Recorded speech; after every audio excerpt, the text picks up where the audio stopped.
bien-aimés, avant de donner l'offrande, au lieu qu'ils te mettent les parfums, mets l'offrande. Alléluia. L'offrande sent plus que les parfums.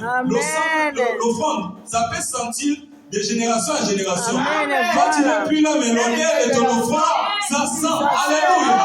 Tu n'es plus là, mais l'odeur de tes œuvres, ça sent. Parce que tu as donné sincèrement ta vie à Jésus. Alléluia. Donc tout ce que tu offres auprès du Seigneur sincèrement, ça sent générationnellement. C'est plus que les parfums. Au lieu de s'habiller bien, de dépenser par des parfums, par des habits, dépense pour ton caractère. Alléluia. Dépense pour ta façon de vivre avec les autres. C'est ça qui va se faire se souvenir de toi aux autres. Alléluia. Même si tu n'es plus là, on va dire que celui-là m'a fait ça, qui m'a marqué. Alléluia. Au lieu de semer les troubles, sème des marcations dans le cœur des gens. Sème à marquer le cœur de Dieu et le cœur de l'humain. Alléluia. Avant d'aller marquer Dieu, marque-nous ici sur terre. Alléluia. Nous, on ne voit pas que tu nous marques. Comment tu dis que tu marques Dieu? Alléluia. Parce que Dieu, on le voit à travers des humains. Avant d'aller marquer Dieu, commence à nous marquer sur terre. Avant d'aller marquer ailleurs, marque là où on s'est réunis ensemble. Alléluia. C'est ça qui va te faire se souvenir de toi à perpétuité. Ouais, l'offrande a une odeur spirituelle. L'offrande, tu le donnes physique. Dans l'esprit, tu sens. Alléluia. Cherche à ce que ton offrande commence à sentir devant Dieu. Cherche à ce que ton offrande commence à appuyer bien, bon, devant Dieu. Alléluia. Parce qu'il y a des gens qui donnent aussi les offrandes qui puent mauvais. On parle même plus d'eux. Voilà l'offrande là. Vous voyez, les odeurs là aussi a des conséquences. Conséquences des bonnes odeurs, ça parlait éternellement auprès de Dieu. Mais conséquence de l'offrande qui avait mal senti auprès de Dieu des Caïens, ça l'a chassé à la présence de Dieu. Alléluia. Vous voyez, si ton offrande, ça ne sent pas, ça va te faire chasser. Ça va te rendre errant. L'offrande des Caïens, à cause de son offrande, qui était mauvais, et ça l'a poussé à agir mauvais, et ça l'a poussé aussi à aller être errant dans le monde. Alléluia. Mais l'offrande des Caïens est resté à perpétuité. Alléluia. On les cite juste aujourd'hui. Tout ce qu'on parle d'Abel, c'est l'odeur de son offrande. Vous voyez la grandeur de l'offrande. Et cela a passé combien de siècles? Mais l'odeur sent jusqu'aujourd'hui. Nous on passera, mais l'odeur d'offrande là, ça passera pas rester. Alléluia. Bien, mais en grande parenthèse, vous savez que dans le ciel, nous aurons des couronnes. Les couronnes là, c'est lié à tes offrandes. Alléluia. Les couronnes qu'on portera dans le ciel. Parce qu'on ne sera pas tous pareils. Parce que Dieu sait qu'il y a des chrétiens radins. Il sait, il te fait grâce, mais il sait qu'il y a des chrétiens aussi qui ne donnent pas. Mais à ceux qui donnent, les couronnes seront aussi différentes. C'est les couronnes là qui placera aussi les gens dans le ciel. On ne sera pas tous pareils. Amen. Hein? Voilà l'importance et la grandeur de l'offrande. Même si tu as peu là, il faut avoir la passion là de venir donner. Bien, mais tu ne sais pas d'autre chose. Ça finira par Dieu te bénira toujours quand tu donnes. Ce n'est pas que si tu donnes à Dieu, tu n'auras plus l'argent dans ta vie. Si tu viens dans l'église, tu n'auras plus le temps dans ta vie. Tu n'auras plus le temps de faire d'autres choses. Tu auras le temps. Mais ce qui est important, donne ça bien, que ça soit en bonne odeur auprès de ton Seigneur. Amen. Hein? Amen. Vous voyez l'importance de l'offrande. Vous voyez, on va lire dans le livre de 1 Chronique, chapitre 29, verset 1. Ça serait un peu plus long, à 25.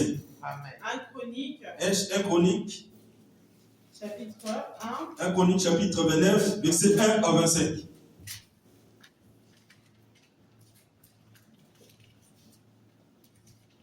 C'est l'offrande de David qui a éclaté la promesse de Dieu à son fils Salomon. Alléluia. Je lis au nom du Seigneur. Amen. Le roi David dit à toute l'assemblée: mon fils Salomon, le seul que Dieu ait choisi, est jeune et faible.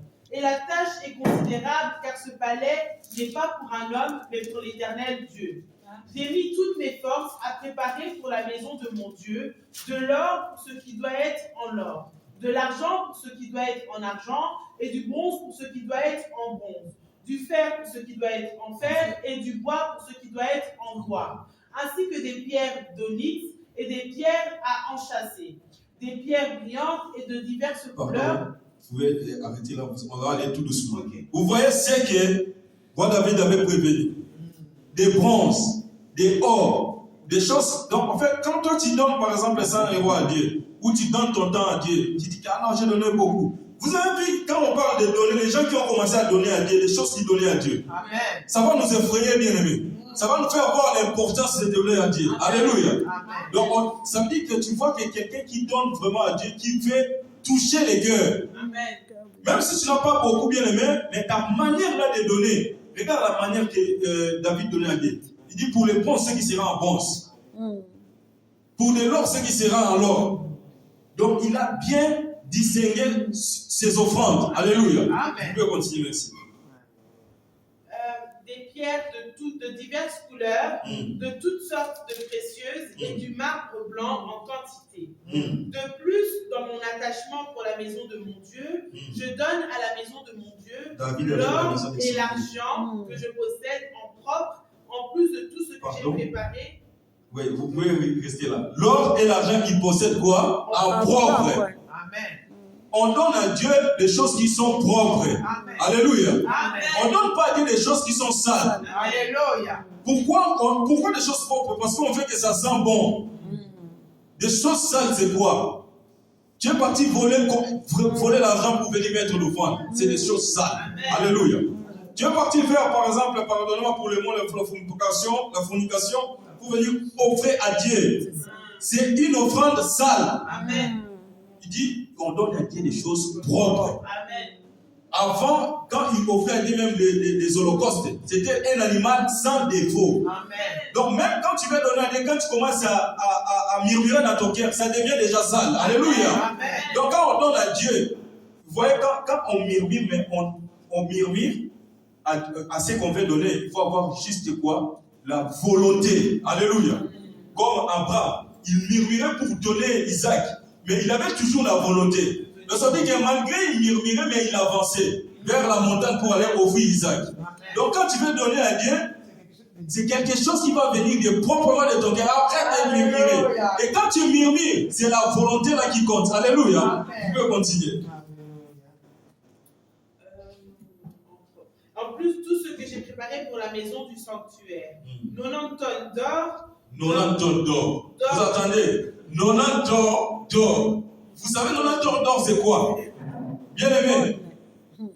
Apprenons à donner à Dieu bien. Alléluia. Amen. D'or d'Ophir et 210 tonnes d'argent épais. 210 tonnes d'argent épais. Pour couvrir les parois du bâtiment. Yes. L'or pour tout ce qui Pardon, tout ça pour couvrir les parois du bâtiment de Jésus. Alléluia. Amen. Tous ces tonnes-là qu'il a donné, juste pour couvrir quoi? Les parois du bâtiment. C'est même pas là où Dieu va s'asseoir, mais juste pour couvrir. Continuez, s'il vous plaît. L'or pour ce qui doit être en or et l'argent pour ce qui doit être en argent. Et pour tous les travaux accomplis pour l'intermédiaire des ouvriers qui veut encore présenter aujourd'hui de façon volontaire des offrandes à l'Éternel.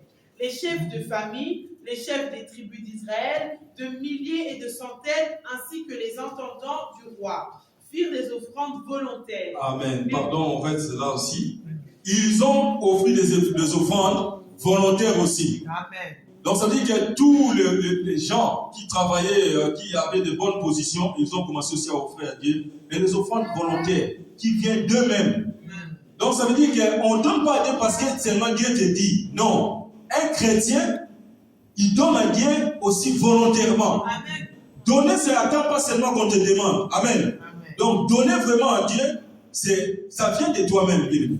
Quand tu donnes quelque chose que toi-même tu ressens en toi, volontairement, c'est ça donner à Dieu. Alléluia. Amen. On n'a pas besoin d'attendre que venez le temps des offrandes ou aller offrir telle chose à Dieu. Non.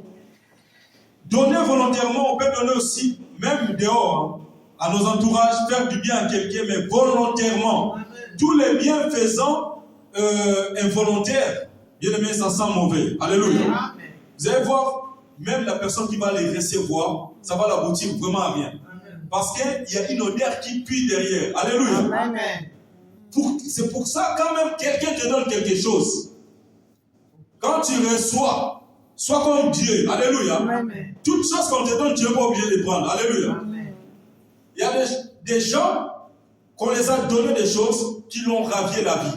Alléluia. Amen. Il y a des gens qui les ont donné des choses, ils les ont fait des échanges. Voilà. Voilà. Donc quand on te donne quelque chose, tu dois avoir le discernement aussi et savoir quelle odeur qui est derrière cette cadeau, cette offrande. Alléluia. Voilà. C'est très important. Un chrétien doit avoir cette caractéristique de Dieu. Amen. Si tu sens que ce qu'on me donne, ça pue mauvais derrière, bien-aimé, n'ayez pas honte de réviser. Alléluia. Amen. Car Dieu a révisé aussi l'offrande d'Abel. Des Caïens plutôt. Amen. Alléluia. Amen. Vous pouvez continuer.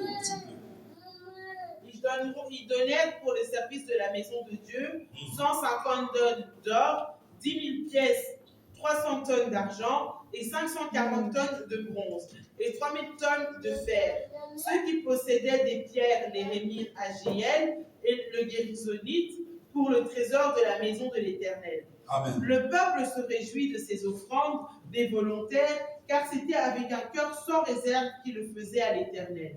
Le roi David, lui aussi, en éprouvera une grande joie. David bénit l'Éternel en présence de toute l'assemblée. Il dit, « Béni sois-tu, Éternel, en éternité éternelle. Dieu de nos ancêtres, nous pouvons nous rester là. Merci. On passe maintenant à 1 Roi chapitre 3, verset 1 à 5. Vous voyez toutes ces offrandes. David a préparé ça pour l'œuvre de Dieu. Donc on passe à 1 Roi chapitre 3, verset 1 à 5. 1 Roi chapitre 3, verset 1 à 5. Salomon s'allia par le mariage avec le pharaon, le roi d'Égypte. Il prit pour femme la fille du pharaon et il l'installa dans la ville de David en attendant d'avoir fini de construire son palais ainsi que la maison de l'Éternel et le mur d'enceinte de Jérusalem. Le peuple n'offrait des sacrifices que sur les hauts lieux, car jusqu'à là, on n'avait pas encore construit de maison en l'honneur de l'Éternel. Salomon aimait l'Éternel, suivant ainsi les prescriptions de son père David. Toutefois, c'était sur les hauts lieux qu'il offrait des sacrifices et des parfums. Amen. Le roi se rendit à Gabaon pour y offrir des sacrifices, car c'était le principal des hauts lieux. Salomon offrit 1000 holocaustes sur l'autel. À Gabaon, l'Éternel lui apparut en rêve pendant la nuit. Pardon, arrête là. On va continuer. Après avoir offert combien? 1000 holocaustes à Dieu. Amen. Bien aimé, il y a des gens qui ont donné, qui ont touché le cœur de Dieu. Amen. Bon, ils ont donné aussi parce qu'ils avaient la capacité là. Quand tu as la capacité, donne selon ta capacité. Amen. Il a offert, après l'Éternel lui apparu en songe. Donc ça veut dire que l'offrande déclenche l'apparition de Dieu dans nos vies. Amen. Bien aimé, l'offrande donnée, ça déclenche Dieu de venir apparaître dans ta vie. Amen. Ça attire l'attention de Dieu vers l'homme. Le fait de donner. Si le diable est en train de mettre aux gens la lourdeur de donner parce qu'ils savent que donner, c'est ça qui attire Dieu sur terre. Alléluia. Donner, ça enlève Dieu dans le ciel et ça le ramène sur la terre. Ça a attiré Jésus. Parce qu'il a voulu donner. Donc ça fait descendre Dieu. Amen. Dieu peut descendre dans ta maison parce que tu as fait quelqu'un du bien. Amen. Et sincèrement. Alléluia. Amen. Vous voyez, l'offrande de David plutôt a fait enclencher l'appel à la destinée de Salomon. Amen. Et alors Salomon, jusqu'aujourd'hui, on parle de lui. Amen. Salomon, il a été comme aucun roi sur cette terre. C'est dit pas, je ne sais pas parce que son père était roi ou quoi, non. C'est dit par rapport à offrande. L'Holocauste qui a permis que Dieu apparaisse à Salomon et lui proposa tout ce qu'il avait proposé. Amen. Si tu sens dans ton cœur que tu veux donner quelque chose à Dieu chaque fois, tu as des requis. Tu veux faire du bien pour Dieu dans la maison de Dieu, tu as des requis. Bien aimé, c'est le diable. Alléluia. C'est les sorciers. Ils ne veulent pas que tu avances. Parce que l'offrande attire l'attention favorablement de Dieu envers les humains. Nous allons lire dans les Jean 3,16 pour que nous puissions nous clôturer là. Donc la Bible dit dans Jean 3,16 quoi? Car Dieu a tant aimé le monde. Donc quand Dieu a tant aimé le monde, il a donné son Fils. Donc il a offert. Vous voyez, quand on rentre dans ces choses des offrandes, La vie chrétienne, c'est la vie qui a commencé par donner. Amen. Apprenons à donner à Dieu. Alléluia. Amen. Apprenons à donner nos temps à Dieu. Amen. Apprenons à donner nos argents à Dieu. Amen. Pour l'œuvre et l'avancement de l'œuvre de Dieu. Alléluia. Alléluia. Quand tu dis que c'est le pasteur qui va manger, le pasteur va manger, mais c'est Dieu qui va agir. Alléluia.